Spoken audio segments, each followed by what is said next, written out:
On peut, on peut commencer. Oui, Hakim, on peut commencer. Bon, ok, d'accord. Je sais pas, il y a des gens qui sont en train de... Voilà.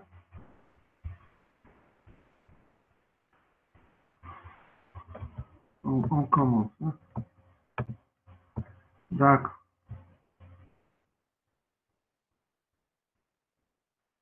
Bon, je reviens à Ikram. Il n'y a pas, y a pas d'arc postérieur. Tu parles du bord antérieur de la, du bord antérieur du côté. C'est ça. Le bord le bord antérieur, il est en dedans. Il est plus opaque que le bord postérieur. Le bord postérieur, il est là. Ici, il est mieux visible. Ça, c'est le bord antérieur. Et ça, c'est le bord postérieur. Tu veux parler de l'arc antérieur postérieur au niveau de la sacro-iliaque? Ici, on ne peut pas les voir, ils sont superposés. On ne peut pas. C'est en fonction c'est en, bon. C'est en fonction du mécanisme. Est-ce que c'est une fermeture ou une ouverture qu'on peut avoir, qu'on peut voir ces lésions? Mais pas sur une radiographie de face. Le scanner, oui, le scanner, il peut les montrer. Voilà, on passe à la deuxième, aux deux os de l'avant-bras. On va faire un peu vite parce que vers midi et demi, je dois partir. Il y a l'enterrement du professeur Mkhlouf aujourd'hui. C'est pour cela qu'on est un peu... C'est une journée un peu... C'est une journée un peu exceptionnelle. Voilà. Est-ce qu'il y a quelqu'un qui peut accepter les... Comment dirais-je, les invitations? Parce que ça... Hakim, puisque tu as fait la réunion, ما عندك l'accès غير نتاع ta Ah, d'accord, Donc, d'accord. sauf la حليت votre téléphone, يجيوك les demandes لا ما تخرج. Déjà, je suis connecté par mon téléphone. L'Internet, on m'a donc, on va marcher comme ça. On va marcher comme ça. D'accord. Voilà. Bon, donc les fractures de l'avant-bras. Les fractures de l'avant-bras, vous savez qu'au niveau de l'avant-bras, il y a le radius et l'ulna. Donc, toute fracture, soit des deux os, soit l'un des deux, est considérée comme une fracture de l'avant-bras. Donc, on dit fracture de l'avant-bras. Donc, soit c'est les deux os, soit c'est l'un des deux. Et vous voyez que s'il y a une fracture de l'un, soit l'ulna, soit le radius, on va voir que, en principe, ils ont une longueur identique. Enfin, pas identique, mais ils ont une certaine longueur que si l'un, vous voyez que celui s'est cassé et la longueur a diminué. Donc, le deuxième os, quand il reste intact, il est obligé de se luxer. Vous voyez? Donc, quand l'ulna se casse, c'est le radius qui se luxe en haut. Et quand le radius se casse, c'est l'ulna qui se luxe en bas. On va voir pourquoi et quels sont les mécanismes. Donc, les fractures diaphysaires d'un seul os s'accompagnent volontiers de lésions ligamentaires et articulaires affectant les extrémités de l'os, définissant ainsi la fracture de Montegia et la fracture de Galeazzi qu'on va voir après, vous allez mieux les comprendre. Et vous savez que ces fractures, vous savez que l'avant-bras, l'avant-bras, il nous permet de faire. Donc vous voyez, vous mettez le coude au corps pour que l'avant-bras, pour que le bras ne bouge pas, et puis vous allez demander à votre patient de faire ce qu'on a. Vous êtes à zéro, vous êtes en position neutre, et vous demandez à votre patient de porter le pouce vers l'extérieur. Donc c'est ce qu'on appelle la supination. D'accord? Donc le pouce à l'extérieur. Le pouce quand il est en haut, c'est la position neutre. Quand vous demandez au patient de tourner le pouce vers l'extérieur, donc la paume de la main devient en haut. C'est la supination. Et quand le pouce est en dedans, donc la paume de la main devient en bas, c'est la pronation. Donc c'est le mouvement qui vous permet de faire pas mal de mouvements. Ça vous permet de manger, de vous laver, de faire tout, d'écrire, de tout faire. Et ces deux os, c'est contre les deux os de l'avant-bras. Dans des conditions, on va voir les conditions. Quand chez vous, à l'état normal, les conditions sont réunies, vous pouvez les faire. Et donc le but, après, donc de ce cours, c'est de connaître les fractures, c'est de bien les traiter pour qu'à la fin, le patient puisse faire sa pronosupination. Vous voyez, il fait une supination à 90 degrés et une pronation à 85 degrés. Donc, la main devient horizontale dans les deux plans. Mais si vous ne traitez pas correctement votre patient, donc si vous ne faites pas un bon diagnostic, si vous ne faites pas un bon traitement, qu'est-ce que ça va faire? Ça va mettre en cause le mouvement de pronosupination. Donc vous voyez que le but c'est de remettre l'os dans son anatomie d'avant la fracture, dans son anatomie normale, pour pouvoir faire cette fonction. La fonction qui lui est dédiée, c'est la pronation et la supination. Conduite pronosupination.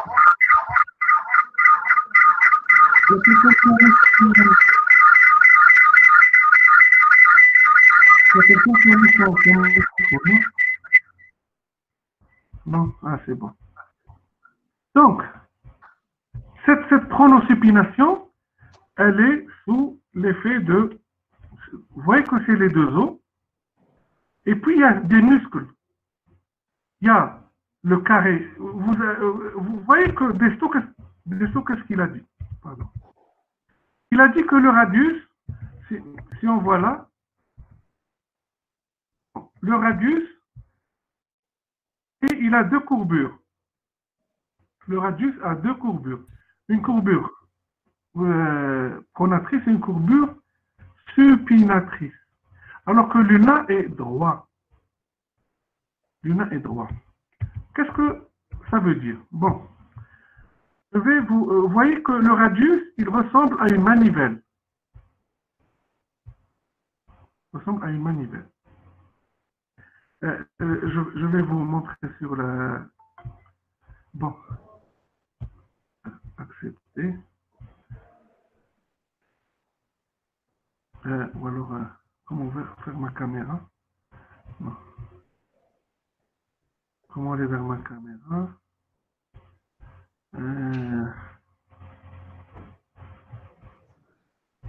Voilà. C'est là.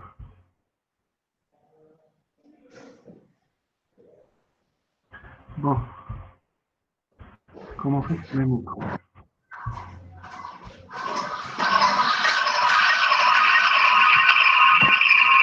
Voilà. Imaginez que vous avez deux os. Imaginez que les deux os ont la même... ils sont rectilignes. Et quand vous allez vous voyez, quand ils sont rectilignes, là,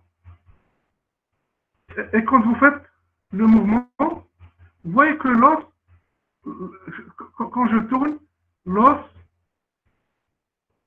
ne peut faire que 45 degrés, il ne peut pas faire 80 degrés. Et c'est pour cela que le radius, le radius, il est courbé.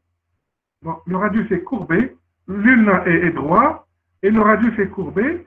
Et vous voyez que cette courbure, elle lui permet de faire 90 degrés. Je ne sais pas si vous avez compris. Ces courbures, parce que s'il était droit, il ne peut pas faire beaucoup de mouvements. Et cette courbure, elle lui permet d'aller encore plus loin. Est-ce que vous avez compris? Et c'est pour cela que le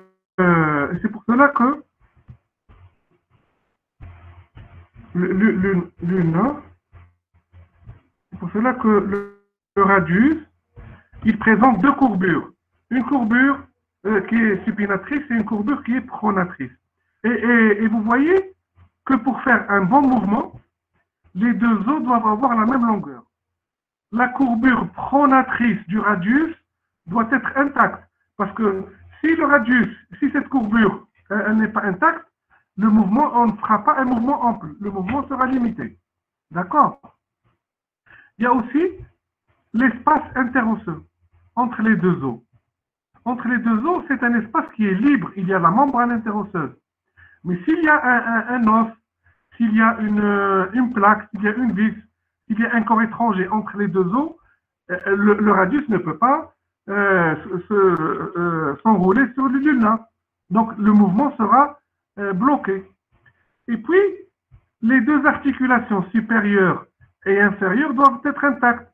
S'il y a une soudure à l'une des deux, s'il y a un calvicieux, une soudure, s'il y a n'importe quoi, le mouvement ne sera pas fait. J'espère que vous avez compris. C'est ça. Donc, pour avoir une bonne pronosupination, c'est pour avoir un bon mouvement du bras, de l'avant-bras, il faut une longueur des os qui doit être intacte, la courbure pronatrice du radius qui doit être intacte, l'espace interosseux libre et les deux articulations radio-ulnaires qui sont mobiles, elles ne sont pas fixées. Et dans ce cas, on va avoir une bonne pronosupination. Et vous voyez que les gens qui ont des voitures et qui ont changé de pneus, le mouvement se fait par cette manivelle. Vous voyez que la pronation se fait par le carré pronateur et le rond pronateur. Et vous voyez que la supination se fait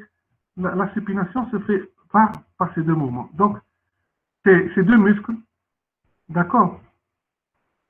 Ces deux muscles, c'est le biceps brachial et c'est le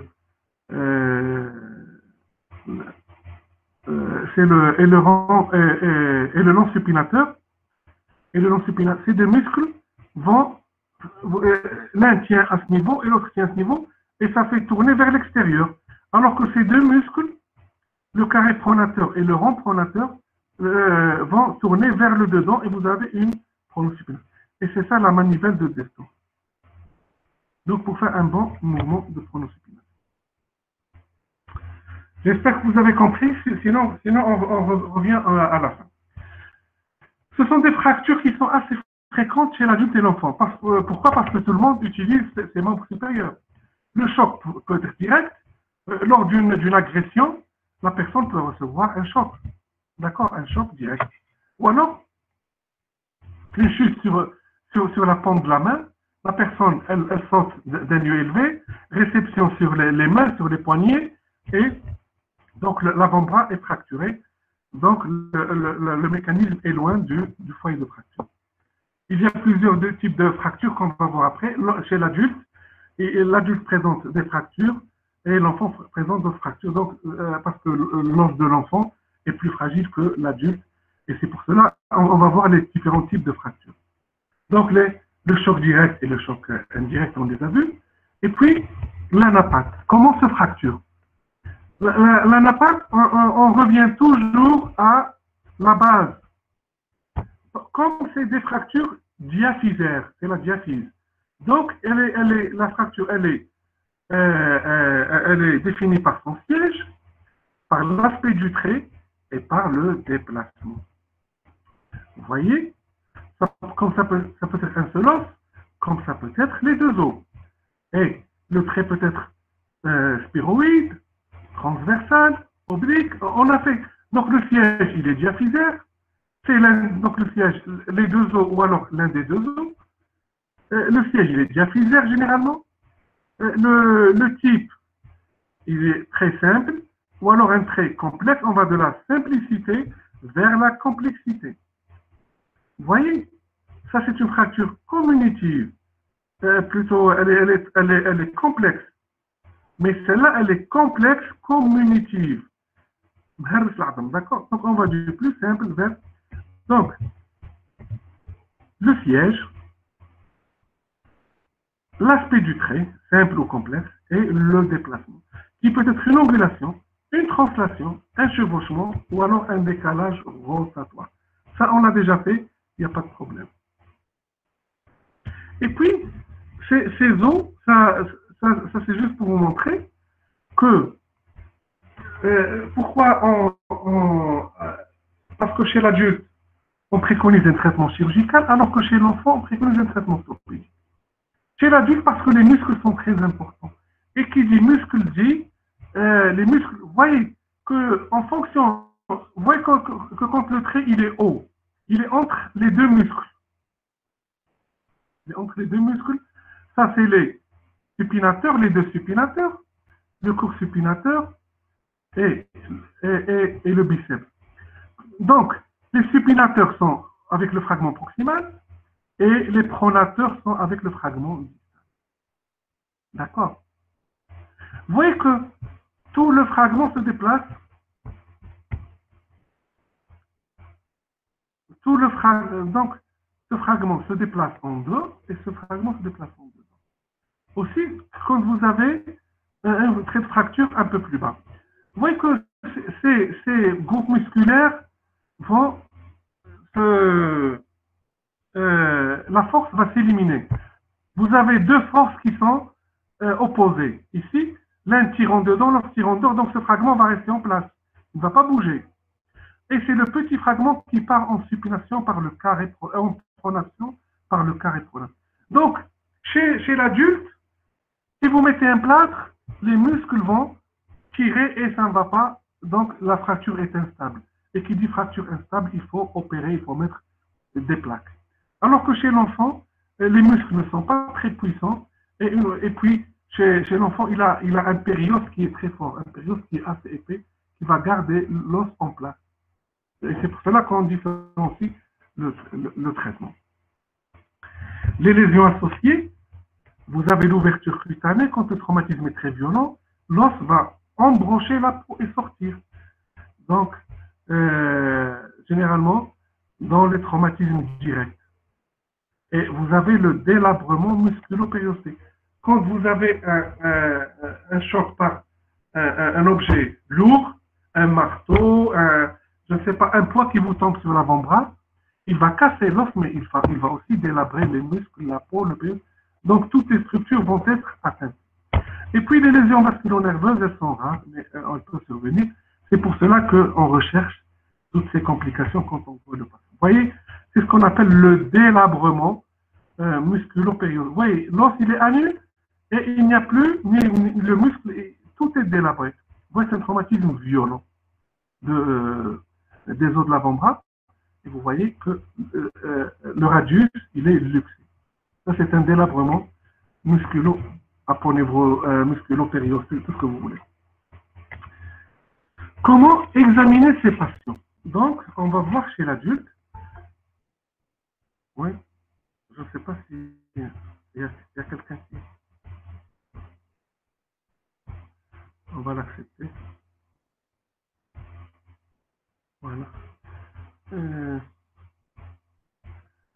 J'ai un truc...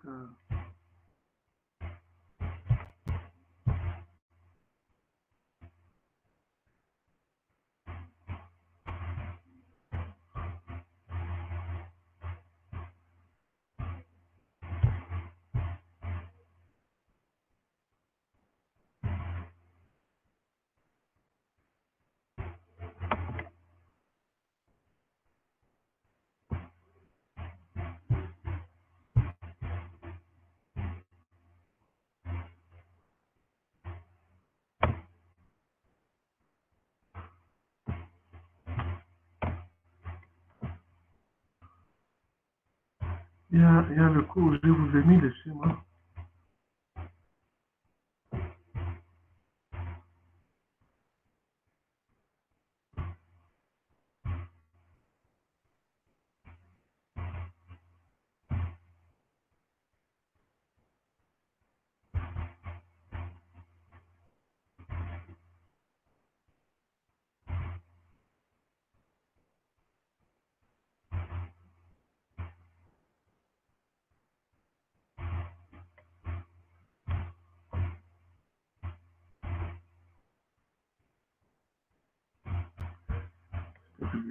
Voilà.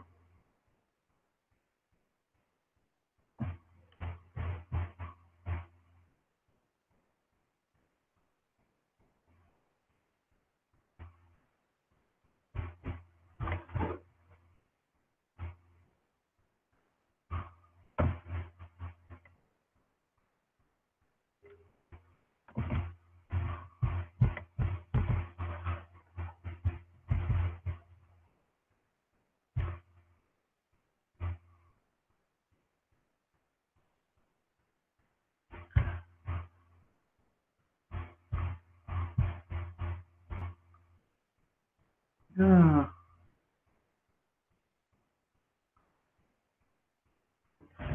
Je n'arrive pas à trouver le cours.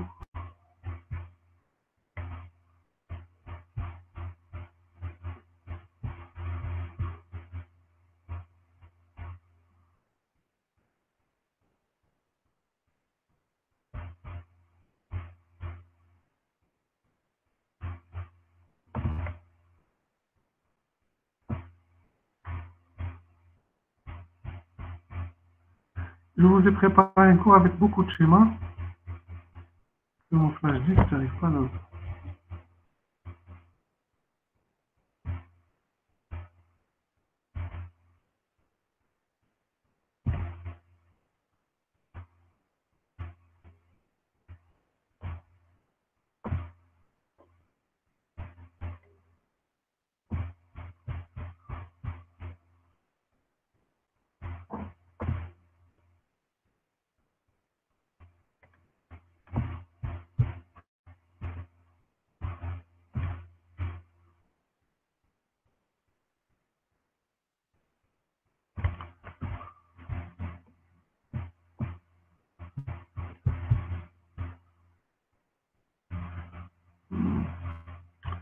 J'ai dû laisser dans l'autre ordinateur. Parce qu'il y avait j'ai mis des schémas. Bon, c'est pas grave. Donc, l'attitude du traumatisé du membre supérieur, c'est quoi? C'est que la personne, Hakim, comme elle est traumatisée d'un membre, elle va mettre donc le membre qui est sain. Je vais vous montrer ça sur l'image. Donc, le membre qui est sain, le membre sain va porter le membre malade. Le patient va venir comme ça, il prend son membre malade. On dit que c'est l'attitude du traumatisé du membre supérieur. L'attitude traumatisée du membre supérieur. Bien sûr, quand on a mal, qu'est-ce qu'on ne peut pas bouger le membre, c'est l'impotence fonctionnelle. L'avant-bras est déformé en crosse, en baïonnette ou en ventre de fourchette. Et puis, comme c'est un traumatisme, il va y avoir de l'œdème. Vous allez palper, rechercher vous allez mobiliser et quand vous allez mobiliser, qu'est-ce qu'il va y avoir? Vous allez toucher, vous allez faire un mouvement, ça va déclencher une douleur. Une douleur très vive, c'est la douleur fracturale. Et puis vous allez rechercher les complications nerveuses et les complications vasculaires par la recherche des pouls et nerveuses par rechercher est-ce qu'il sent la sensibilité douloureuse, thermique, et est-ce qu'il peut bouger les doigts. Donc quand il bouge les doigts et le poignet, ça veut dire qu'il n'a pas de trouble neurologique. Donc vous êtes, et puis aussi on recherche s'il y a une ouverture cutanée, s'il y a une lésion, si l'os est à nu, c'est très important. Et donc vous avez la douleur, vous avez la déformation, vous avez l'œdème. Ça veut dire qu'il y a un traumatisme de l'avant-bras. C'est une fracture, elle est déplacée, elle est courbée, elle est déformée. Donc l'avant-bras est déformé. Mais je ne sais pas exactement le siège, je ne sais pas exactement le type de trait et le déplacement. Et ce sont les radiographies généralement de face et de profil de l'avant-bras. Et ces radiographies, elles doivent impérativement comporter le coude et le poignet. Pourquoi? Parce qu'on va voir après que quand on a une fracture de l'avant-bras, le coude, il peut y avoir une lésion au niveau du coude et une lésion du poignet qu'il ne faut pas passer à côté. Donc, vous ne faites pas une radio de la diaphyse et vous passez à côté d'une lésion associée du coude et du poignet. D'accord? Chez l'enfant, par contre, on a les fractures plastiques, on va voir. Vous voyez, généralement, soit c'est une fracture comme l'adulte, soit c'est une fracture de... vous voyez, la corticale, elle est intacte, alors que la deuxième, elle est lésée. Je ne sais pas, il y a quelqu'un qui veut se connecter. Voilà. Donc, vous voyez, chez l'enfant, il y a des fractures qui sont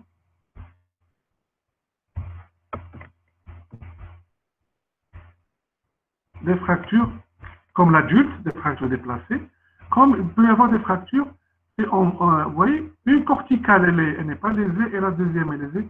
Des fractures en bois vert. Vous voyez, ici, les fractures en bois vert, vous voyez, une corticale rompue et l'autre qui n'est pas rompue. C'est comme ce qu'on appelle en bois vert, le bois vert, al-hatab al-akhdar. C'est quand vous prenez une branche, une jeune branche qui est verte, et vous allez la rompre, vous allez la casser, vous cassez un côté et l'autre côté, il reste intact. D'accord? C'est pour cela que on appelle ça des fractures en bois vert. J'espère que vous avez compris. Les formes cliniques. On a dit tout à l'heure qu'on peut avoir une fracture des deux os de l'avant-bras. Et une autre lésion, c'est la lésion de Montegia. Ça veut dire quoi? Vous voyez que l'ulna s'est cassé. Donc la longueur a diminué. Quand la longueur diminue, le radius, il garde. Donc, vous voyez, l'ulna s'est fracturé, la longueur a diminué, mais le radius, il garde sa longueur. Il est obligé de se luxer. Donc, la fracture de Montegia, c'est une fracture de l'ulna du cubitus associée à une luxation de la tête radiale. Chez l'enfant, vous voyez, la tête radiale, elle est radiotransparente, c'est du cartilage. On ne peut pas la voir. Qu'est-ce qu'on fait? On va tracer, vous voyez, on va tracer l'axe du radius. Et vous voyez, à l'état normal, l'axe du radius doit passer par le centre du condyle. Le centre du condyle qui est là. Quel que soit, en extension, en flexion, tout ce que vous voulez, dans toutes les, parce que c'est un axe. C'est un axe, donc il doit passer au milieu. Vous voyez quand vous avez une fracture de l'ulna qui est ici, vous la voyez la fracture de l'ulna, et la ligne, elle ne passe plus par le centre. Vous voyez, la ligne, elle ne passe plus par le centre. Donc c'est une luxation, c'est une Montegia. Et quand on a réduit, quand on a remis l'os à sa place, vous voyez que ça passe par le centre. Donc, ça c'est une astuce chez l'enfant pour ne pas passer à côté d'une lésion parce que l'os, il est cartilagineux. Voyez la Montegia, fracture de l'ulna, la longueur a disparu, le radius se luxe. Quand on a remis la longueur et la forme de l'os, la tête a repris sa place. L'autre forme, c'est la galliasie. Vous voyez, le radius, il est fracturé, la longueur du radius, sa longueur a diminué, et l'ulna est sorti de sa place. Vous voyez, la luxation radio-ulnaire inférieure. Vous voyez, l'ulna, on met une très violente. Et qu'est-ce qu'on a fait? En reprenant la longueur de l'os, vous voyez que l'ulna a repris sa place. D'accord? Les complications. On a vu, donc, l'irréductibilité des fois. Vous voyez ici, l'ulna est sortie. Est-ce qu'elle peut... Donc, si vous essayez de réduire, ça ne se réduit pas parce qu'il y a une interposition de la peau. Des fois, il y a une interposition des ligaments, des muscles. Et ça ne permet pas au médecin de réduire. Qu'est-ce qu'il faut? Il faut ouvrir. Dans ce cas, il faut faire la chirurgie, ouvrir et remettre l'os à sa place. Donc, l'irréductibilité. Le syndrome de Volkmann, qu'on va voir. La pseudarthrose. La pseudarthrose, ça veut dire que l'os ne consolide pas. Si vous ne réduisez pas bien, si vous ne traitez pas bien votre patient, il va y avoir une raideur en pronostic. Le patient va avoir une gêne de la pronostic. Il ne va pas faire la pronostication à 90 degrés. Il va la faire à 60, à 40, à 50, et donc le mouvement ne sera pas complet. La synostose, c'est quoi? C'est un pont osseux entre l'ulna et le radius. Des fois, il y a une fracture, la membrane interosseuse, elle se rompt, elle est déchirée. Quand elle est déchirée, des fois, cette membrane, elle va former de l'os. Et cet os, ça va faire un pont osseux entre le radius et l'ulna. Et si vous avez un pont entre les deux os, ils ne vont plus bouger. Il va y avoir un pont osseux qui ne va pas les bouger. D'accord? Et puis, des fois, on met des plaques, le patient est guéri, il n'y a pas de problème, consolidé, et un beau jour, on va enlever les plaques. Sauf que sous la plaque, l'os, il est encore fragile. Il lui faut au moins 2-3 mois pour devenir fort. Pourquoi? Parce que c'est la plaque qui maintenait, la force, elle passait pas à la plaque. La force ne passait pas par l'os. Et donc l'os, il devient plus fragile. Et quand vous enlevez les plaques, des fois, ça va casser sous les plaques. Voilà. Donc, on a vu les complications tardives. Les complications précoces, c'est l'ouverture, les lésions vasculaires, les lésions nerveuses, et les complications tardives. Donc, on a examiné notre patient, on a recherché les complications, on a fait un bilan radiologique, on a fait un diagnostic radio-clinique. Maintenant, on va traiter notre patient. Qu'est-ce qu'il faut faire? On a dit qu'il faut réduire anatomiquement. Donc, ça veut dire quoi? Restitution des courbures et de la longueur des deux os.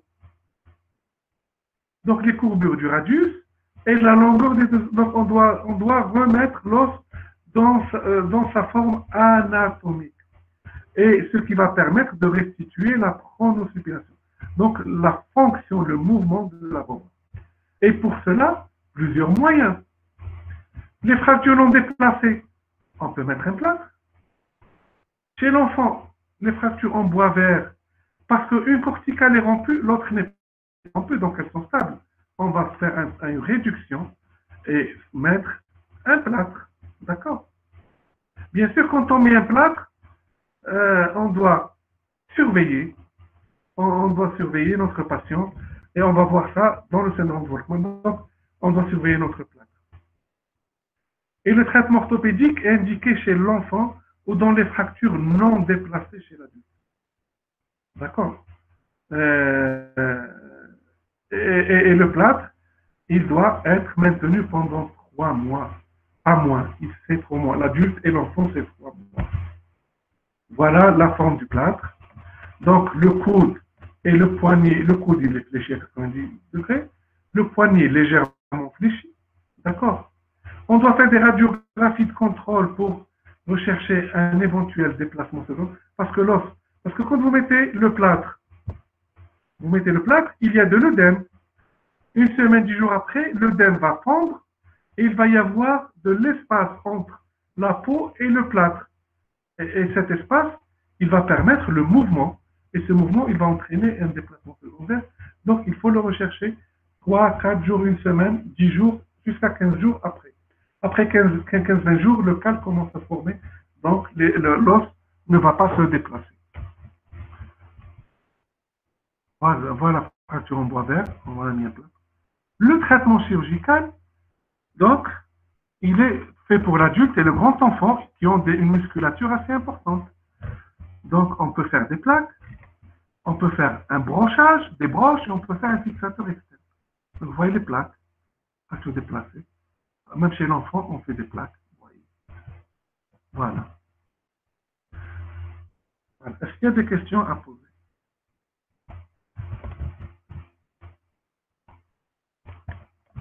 Voilà. Est-ce que vous avez des questions à poser?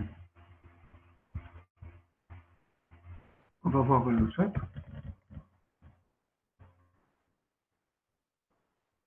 C'est quoi? Inscrivez-nous le nom du cours dans la barre de...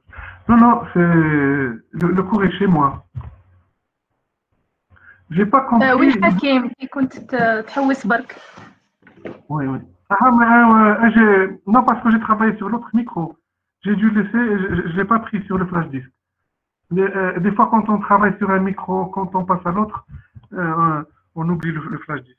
Mais c'est le cours que je vais vous mettre sur le site.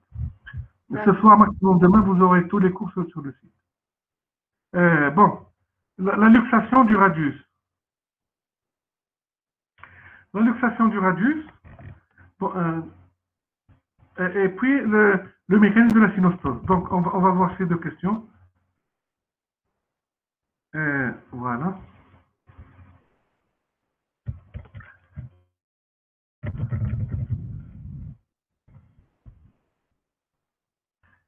Bon.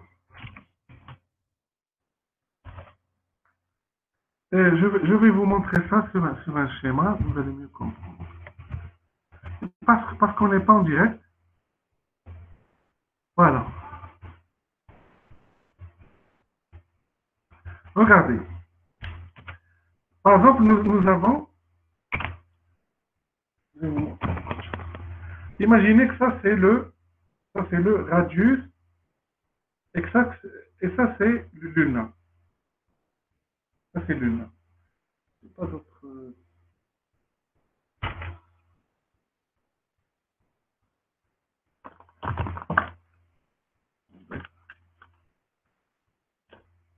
Ça c'est le radius et ça c'est luna. Vous voyez qu'ils ont la même longueur. Vous voyez qu'ils ont le stylo et ils ont la même longueur. Imaginez que, donc ils sont fixés, je vous mets un peu en arrière, ils sont fixés tous les deux par l'articulation radio-ulnaire supérieure et l'articulation radio-ulnaire inférieure. Si par exemple, vous voyez en haut, si l'ulna se casse, la longueur de l'ulna, la longueur elle diminue. Et le radius, il garde la même longueur. Il est tourne parce que l'ulna est fixé au niveau du condyle. Le bras est là. Le bras, la palette, elle est là. Quand il est fixé là, donc l'ulna est fixé, ils sont fixés tous les deux, et quand l'ulna se casse, le radius est obligé de sortir. Parce qu'il n'a plus. Donc, les deux ne peuvent pas rester en place au niveau de la palette humérale. Le radius est obligé, quand l'ulna se casse, le radius est obligé de sortir. Le même mécanisme se fait en bas. Quand le radius, donc les deux sont fixés au niveau du poignet. Quand le radius se casse, l'ulna est obligé de sortir. L'ulna est obligé de sortir. D'accord? Et si c'est ça l'ulna, et ça c'est le radius, quand l'ulna se casse, elle reste attachée à la palette. Et quand elle diminue, le radius est obligé de sortir. Quand vous remettez là la bonne longueur, ils vont reprendre la longueur. J'espère que vous avez compris.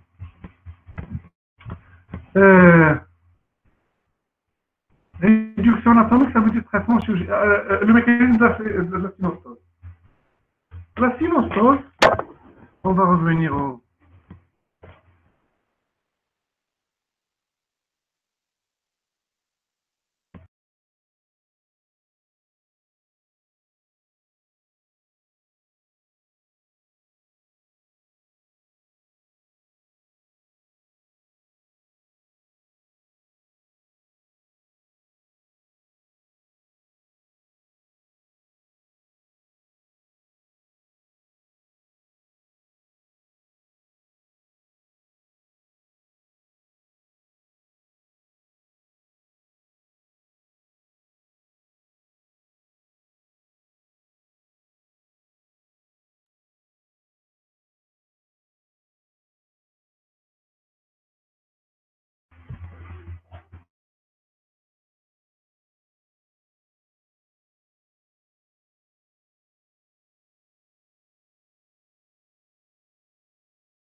Voilà.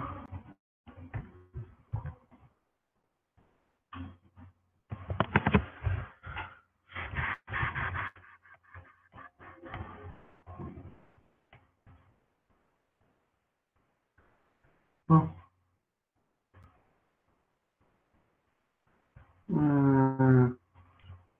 Apparemment, est-ce que vous m'entendez là?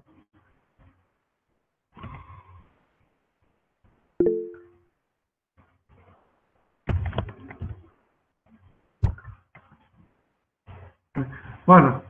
On a été coupé par le téléphone. Désolé. Parce que ni l'hôpital, ni l'université n'ont d'Internet. Donc, on se connecte sur le téléphone. Reprenez vos questions, s'il vous plaît, parce qu'elles ont disparu. Bon, reprenez vos questions et je réponds sur la synostose. La synostose, c'est quoi? La synostose, c'est quand vous avez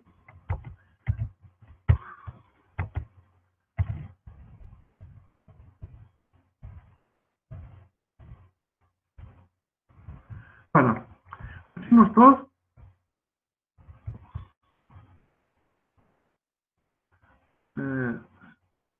stimulé, voilà. La synostose, change de couleur.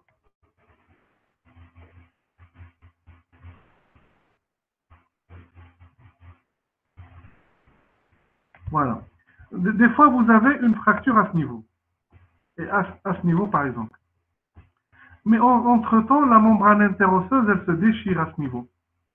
Qu'est-ce qu'il va y avoir? Il va y avoir de l'os qui va se former ici. Il va y avoir de l'os. Et s'il y a un pont osseux entre les deux, comme ça, s'il y a de l'os, ça se fixe. Et quand ça se fixe, ce qu'on appelle une synostose, et la personne ne peut plus bouger.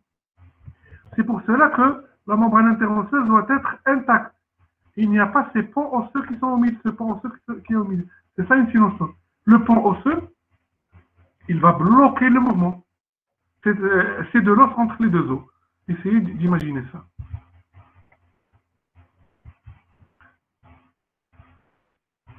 Voilà.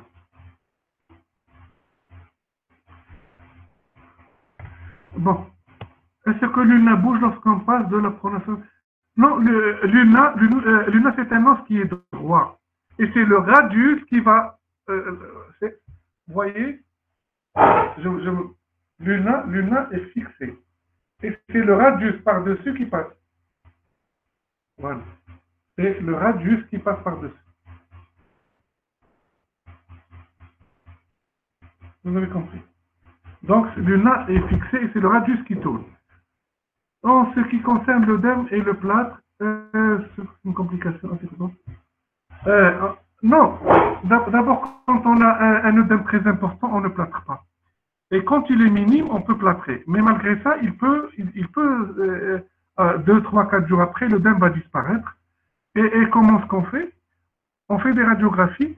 Et qu'est-ce qu'on peut faire? On peut changer le plâtre. Après 5, 6 jours, on enlève le plâtre et on met un deuxième qui s'adapte à la nouvelle situation. Mais généralement, le fait de surveiller avec les radios, même si l'œdème disparaît et la fracture ne se déplace pas, on garde, ce n'est pas un problème. Dans réduction anatomique, traitement chirurgical. Non, on peut réduire anatomiquement et faire un traitement orthopédique. L'essentiel, c'est, on sait dès le début avec les classifications que chez l'adulte, le plâtre ne va pas marcher. Donc, on fait toujours un traitement chirurgical. Chez l'enfant, il y a les fractures en bois vert, il y a les fractures en morte de, il y a les fractures en C qui ne se déplacent pas. Donc, on les...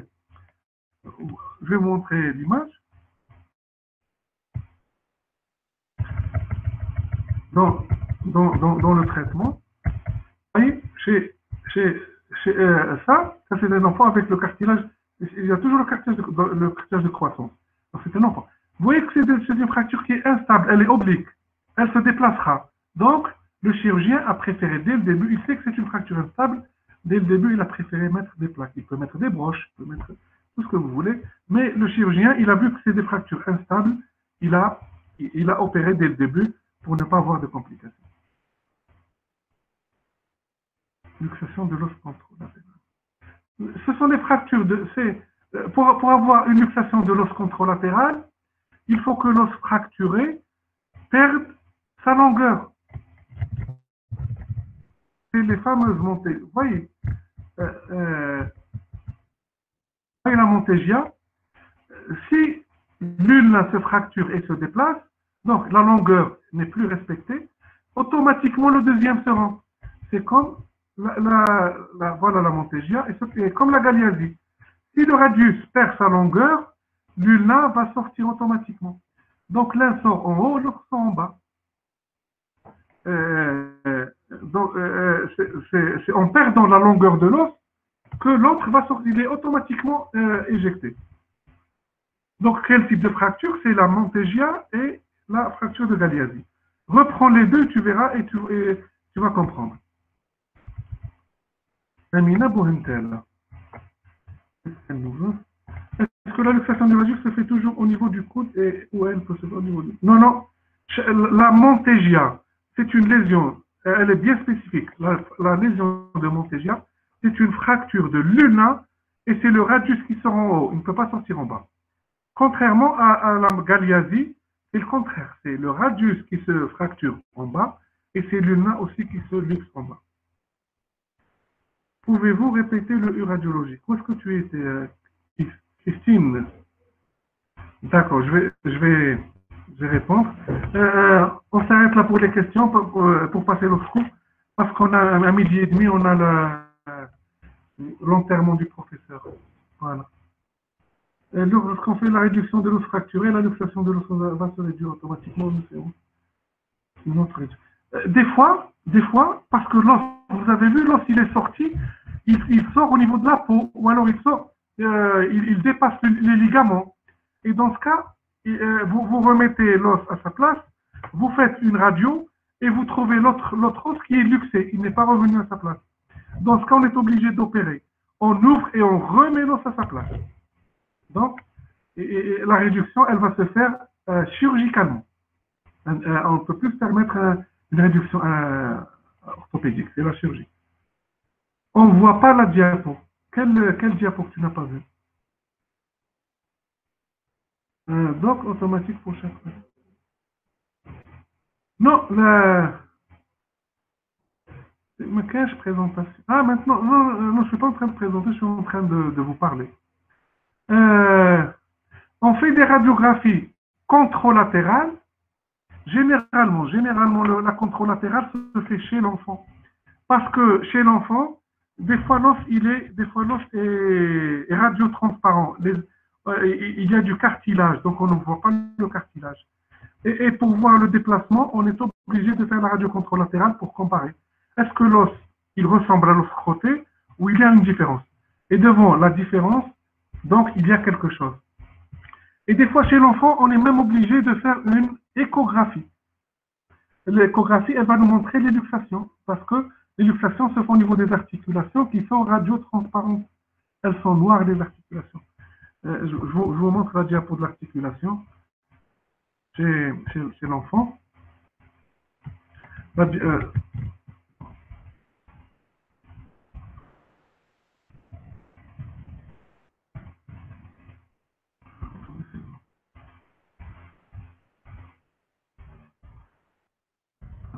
Voilà, chez l'enfant, vous voyez ici, des fois, le condyle n'est pas visible à la radio. Des fois, chez le petit enfant, il n'est pas bien visible. Il n'est pas bien visible et c'est pour cela qu'on est obligé de faire les radios contralatérales pour voir est-ce que c'est la même image ou est-ce qu'il est déplacé. C'est pour cela que chez l'enfant, on est obligé de faire des radios, mais pas chez l'adulte. Ma cache présentation. C'est quoi ma cache présentation? J'ai pas. Hind. La prononciation de Desto. On va prendre 2 minutes et on va s'arrêter parce que on va là.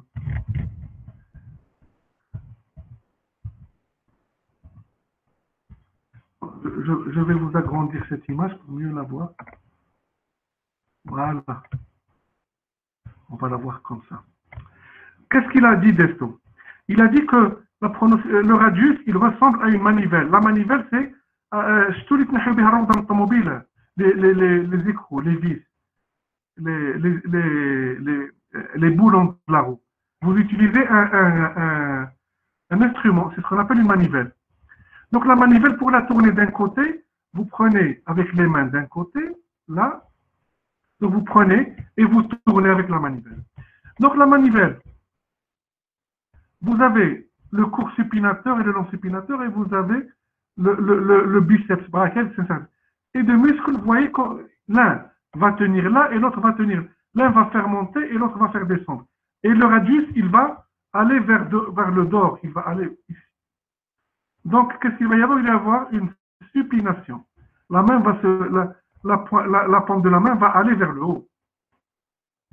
Si vous voulez mettre la paume de la main à l'intérieur, donc vers le bas, la paume vers le bas, c'est la pronation. Vous prenez, pronation, ça vient de prendre. Donc, pour prendre, la main doit être en bas. Il y a donc la manivelle, elle va être ici. Le rond pronateur et le carré pronateur. Ces deux muscles vont tirer vers le dedans et le radius, il va se mettre au-dessus. Et quand le radius va se mettre au-dessus, quand le radius, vous voyez mon radius, mon radius, il est en dehors. Quand je fais ça, c'est le carré pronateur qui est le muscle qui est là, le carré pronateur qui va tirer en dedans. D'accord? Et le rond pronateur, ils vont tirer vers le dedans. Et les deux vont donner une pronation. Alors que pour la supination, il y a le court et le long supinateur qui sont en dehors, et le radius et le biceps, ils vont tirer comme ça. Et ils vont faire une pronation.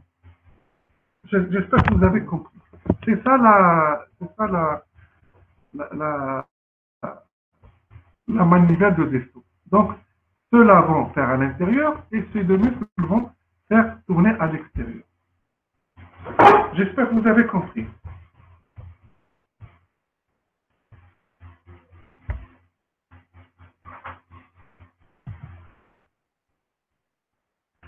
L'œdème se résorbe avec lorsqu'on attend la disparition de l'œdème, est-ce qu'on donne traitement antibiotique ou autre pour accélérer la résorption de l'œdème pour faire le plat? Non, on ne donne pas d'antibiotiques, on donne des anti-inflammatoires. Les anti-inflammatoires, on peut mettre un plâtre pendant 1 jour, 2 jours, une attelle plâtrée, le temps que l'œdème disparaisse, et puis on peut plâtrer.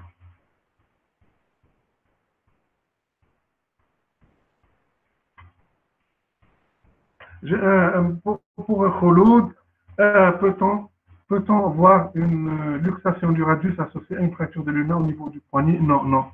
Ça doit être un traumatisme direct, violent, qui va casser l'un et faire luxer l'autre. Ce n'est pas une montégia ni une galiasie. La galiasie et la montégia se font par traumatisme indirect. Donc, c'est la chute du poignet. Mais ce que tu parles, toi, Khouloud, c'est quand tu as un traumatisme direct. Donc, ça casse le radius et ça fait luxer le poignet, ça fait luxer l'ulna, et ça, c'est pas une galiasie, ça, c'est un traumatisme direct. Voilà. On va directement sur le cours du syndrome de Volkmann. Le syndrome de Volkmann. Bon, c'est quoi le syndrome de Volkmann? Vous voyez, ça, c'est les séquelles. Il ne faut pas arriver à ça. Il faut traiter avant que les séquelles ne s'installent. Donc, c'est quoi le syndrome de Volkmann? C'est une expression sous des formes variées. Donc plusieurs. Hakim, la présentation, s'il vous plaît. Elle est passée. Vous l'avez là ou non? Non, Mazal Hakim. Pourtant, elle est là.